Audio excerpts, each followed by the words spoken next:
Marie Benjamin Jackson, I probably wouldn't be here at Sodderly, at least not so often.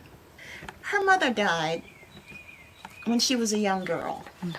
Her father died in, I forgot whether it was must have been World War One. So she grew up in a orphanage. Her and some of her siblings, her younger siblings, grew up in an orphanage.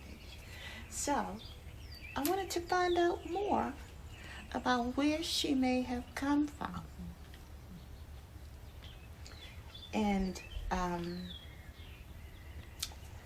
saw, I started going through her, going through ancestry, checking, census records, etc.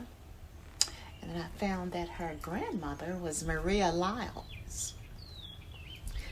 And Charlotte, Maria's mother, Charlotte, she and Charlotte belonged to Anne Stone.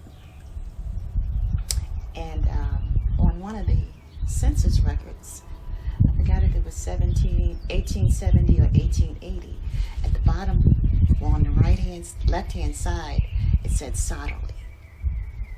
And so I sent an email to the Director of Education, Jeannie Purtle, and she told me that Charlotte and Maria had been here and had belonged to Anne Stone. So that was when I knew I had to come out here, just to take a look around and visit. Now, 1870 and 1880, that's post-slavery. So that meant at a minimum, they were living on the property somewhere, or working here, or both.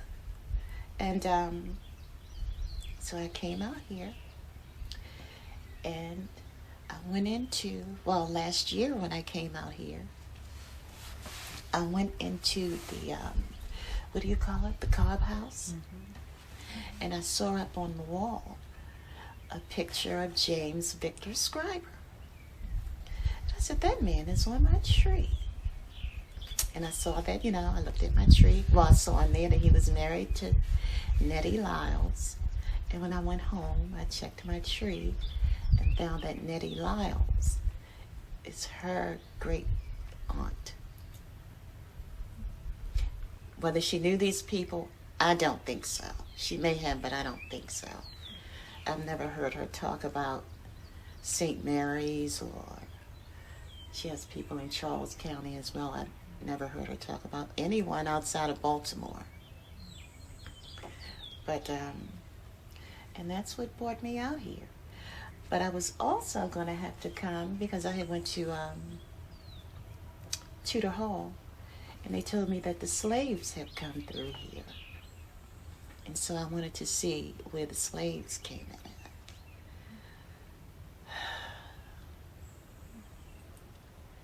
And that's another thing that brought me here. It was mostly researching my grandmother. And your grandmother's not with us any longer. When did she pass? 1999.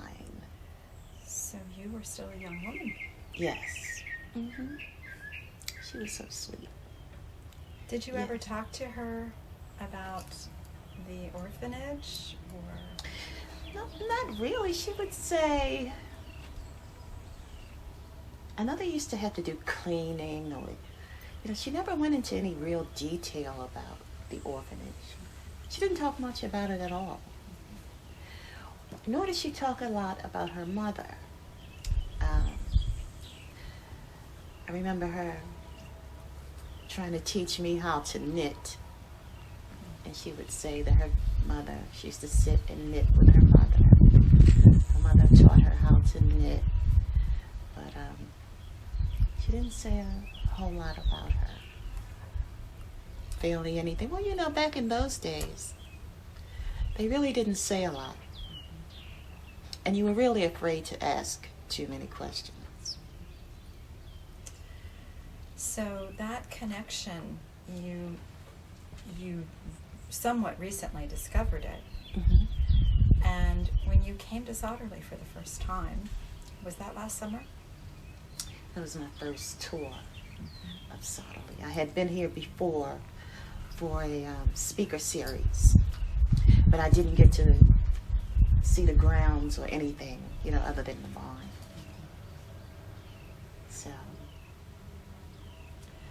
So last summer, there was a moment where you were here with other descendants. Mm-hmm.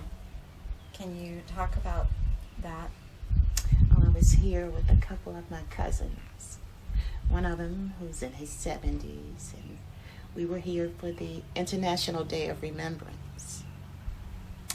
And, they did the ringing of the bells for the 29 slaves who drowned. Had a fabulous program, a really touching program. And he turned to me, he was sitting next to me, and he turned to me and he said, "I am taking this day with me."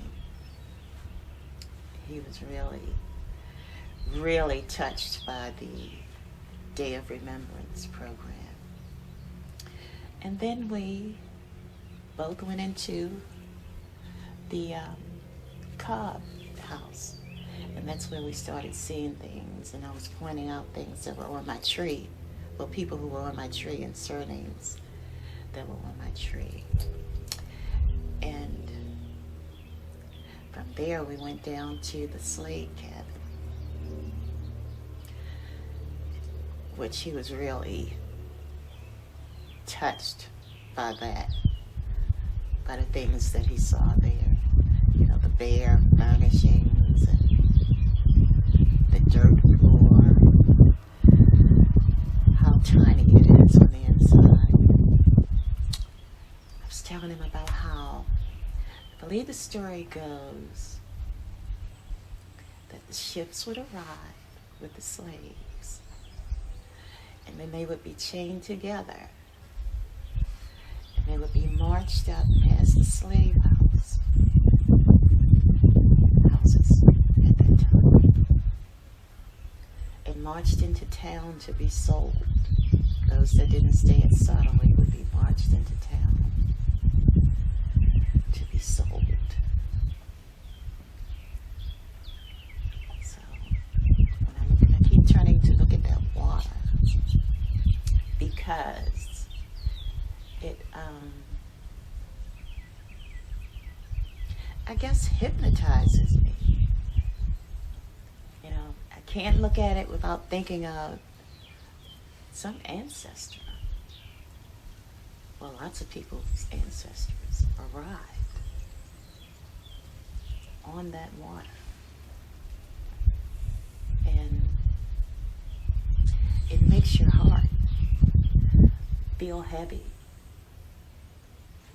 and sad because of what little we do know about how they were chained together and stacked up on the ships. And to think of how they were just, how they walked through that door of no return, and they were brought here against their will. But when I come here, it's not just about slavery for me. It's about being where my ancestors were, knowing where they were, and learning more about them and their lifestyle. Albeit it was indeed slavery, but still. I have to separate the two emotions. What's more important to me? How I feel about slavery or how I feel about my ancestors. Not to say I didn't ever have anger. I did, and sometimes still do. But it's not, the feelings for my ancestors outweigh the anger. And I still look out there. It's like you expect someone to come walking through that entrance instead of down there. It's like expect people to come through there. I think that took a lot of strength. A lot of strength to survive slavery. Who knows if any of them tried to escape? You know, they probably did. And they were probably captured, recaptured, and brought back here. But even if they didn't, to survive slavery, that takes a god awful lot of strength. To be taken from your homeland, brought here, tortured. There's no doubt they were tortured. I don't care how good this all looks. They were tortured and forced to work here. That, I would think, you know, beaten. Some were raped, probably, I'm sure. And they survived. They endured. They are the people who gave us our strength. You know, I've heard that slavery leaves a mark on your DNA. Or traumatic events leave a mark on your DNA. But, you know, along with that trauma comes a great deal of strength and courage. I can tell you the manor house means nothing to me. Absolutely, it means absolutely nothing to me. That water in the slave cabin means everything. But the manor house means absolutely nothing to me. The grounds mean a lot because I know my ancestors walked this ground.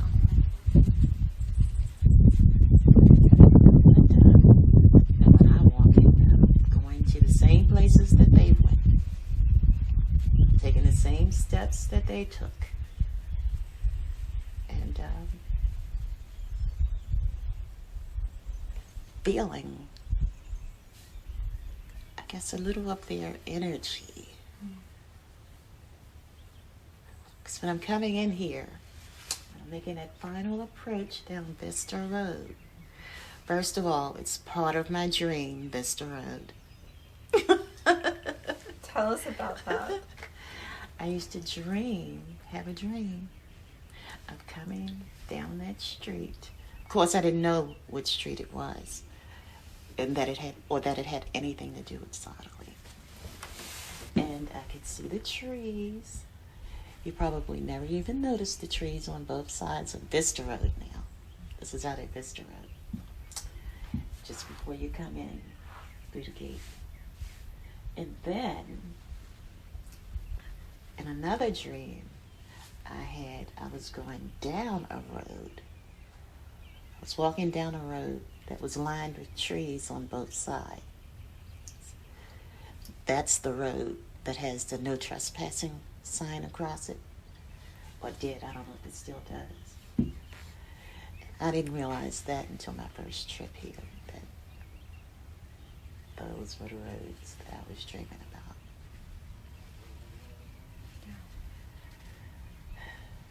But, you know, they say your ancestors talk to you. Yeah. So maybe that was it. And the barn as well. I dreamt about the barn. But in my dream, there were a lot of people from in my dream, they looked like about the 1800s, piled onto a horse with a wagon, and you know how they had that covering on the wagon. There's a whole bunch of people piled in there, and they were leaving. But I didn't know what that meant till I came here for the speaker series, and saw the barn. So I dreamt about that barn. Yeah. So, still that water. Very hypnotizing. Mm-hmm. I think if you know where your ancestors were,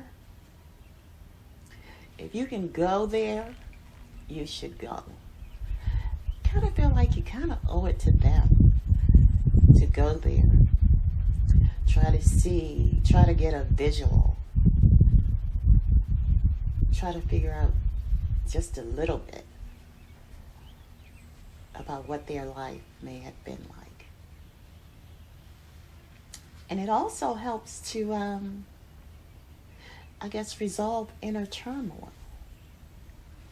Because even though subtly it's a plantation, and you know, the enslaved were here and they were my ancestors, I don't feel the anger that I felt when I went to Tudor Hall. I come here, I get a little bit more of a sense of peace. Not because one is better than the other, but I don't know what it is. Maybe it's because I can see more, hear, and just look around. And this isn't even all the land that was here. My ancestors were all over this place. So it brings peace. It gives you a little bit of knowledge, a little bit of actual history. So, even if you didn't have ancestors who were here, this is an excellent place to come because there is so much information on real people and real things.